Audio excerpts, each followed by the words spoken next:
Alhamdulillah ya Rabbil alamin. Baga matin jannah asma'i simbisu barbaanne. Assalamualaikum warahmatullahi wabarakatuh. Pura magaalaa ko bood guyyaa har'aa gaggeessaa jirru bihoriidhaan har'aa si dhuguu isaatiif alhamdulillahi rabbil alamin injaa sagantaa har'aan tanaa turan gamta gatti gammad.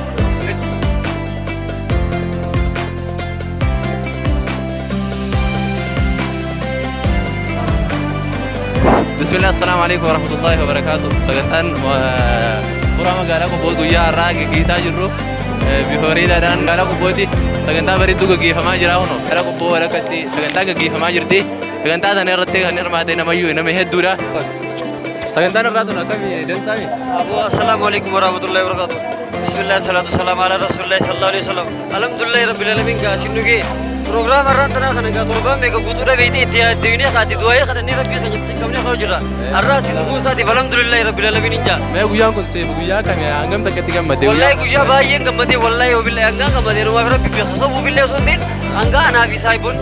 hiriyyoonni kiyya kan dhufilillee ngaa kabiraallee ngaa fi wallahi hangatti cinqabnee kabiraa du'aayiidhaallee itti yaadu jiru qa numa hunda beekanii beete wallahi si jaalan sobeellee rabbiin naa gara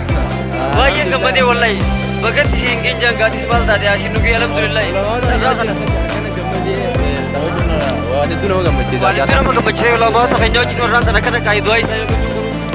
salaamu alaikum warahmatullahi wabarakatuh Waalaikum salam warahmatullahi wabarakatuh. akkamii sagantaa har'aan tanaa turan gamta gatti gammad Jechuun bakka sagantaa akkanaatu akkana nu qopheessee amantii akka dirree baatee sagantaa kana tana dirree ta'e irratti qopheeffannee akkana soomana kana waliin furra hedduu takkaan gammadee wallahi. magaalaa walakatti guyyaa akkanatti argamu hedduu nama gammachiisa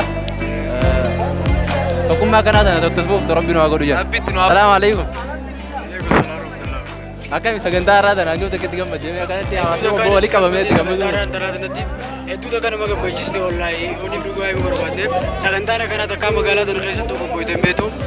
hedduu takka adda sana fayyadii hedduu takka itti gammadde. galtee Maaleykum salaam. sagantaa har'aa tana hangam takkatti gammadde Hedduun itti gammade. hawaasni magaalaa qobboo kana walii qabamee furuu kana hangam takkatti gammadde gammachuu ta'e Gammachuu guddaadhaan mana keenya akka ta'u qoomee bikka takka jaa'utu nu gammachuudhaan alhamdulillah innaa kana nu haa tokkoomsu jenna. tokkummaa kanaa rabbi waliin nu haa dhaabu jenna Amiin amiin. akkamii har'aa waan fura dhimmittu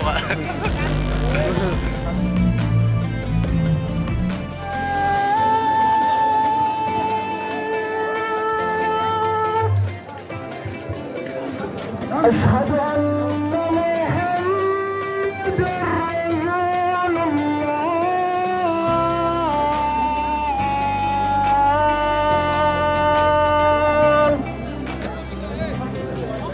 حي على الصلاة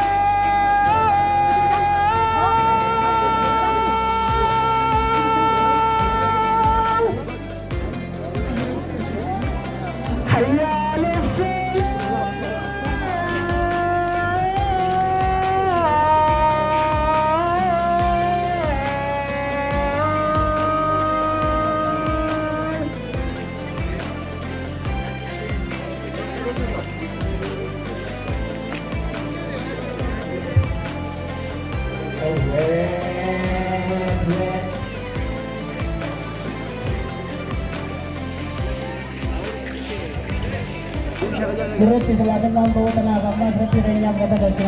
alhamdulillah ya rabbil alamin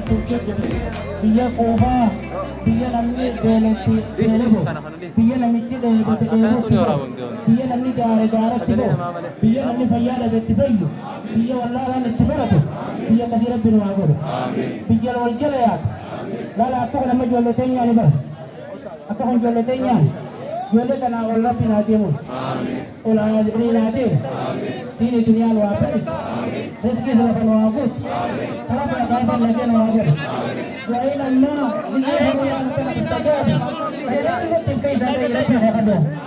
فلا ربي سنة دلده يا ربي شكرا وبركاته